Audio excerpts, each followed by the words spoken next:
नमस्कार. श्री ब्रह्मचैतन्य महाराज गोंदवलेकर प्रवचने 7. जून महिन्याचा विषय आहे परमार्थ. 21 जून.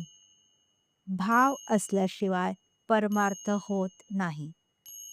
प्रपंचात जसा पैसा लागतो त्याप्रमाणे परमार्थात भाव लागतो. जसा तुमचा भाव असेल त्याप्रमाणे तुम्हाला देवाची प्राप्ती होईल. प्रपंचाची आवड असू नये, पण प्रपंचातल्या कर्तव्याची आवड असा. देहाने ते कर्तव्य करावे आणि मनाने मात्र अनुसंधान ठेवावे. ज्या गोष्टी आपल्या मनाला खातात त्या न केल्या की आपल्या विकारावर ताबा येते. भगवंताच्या देखत आपल्याला करायला लाज वाटणार नाही अशी कृती आपण कराल. पैसा मिळवणे कठीण, मिळाला तरी तो कायम राहील याची शाश्वती नाही. पैशाप्रमाणेच इतर सर्व वस्तूंची गोष्ट आहे.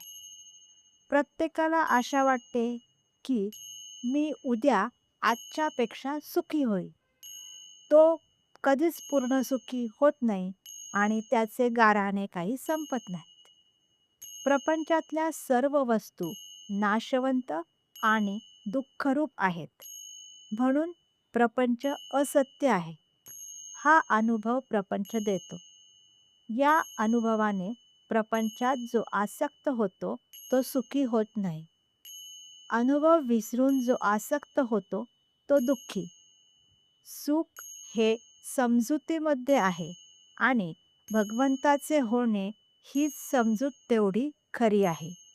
प्रपंच अनासक्तीने आणि आनंदाने करणे हाच परमार्थ. काही सांगायचे असल्यास, बोलायचे असल्यास, मन मोकळे करायचे असल्यास, शेअर करायचे असल्यास कमेंट करा.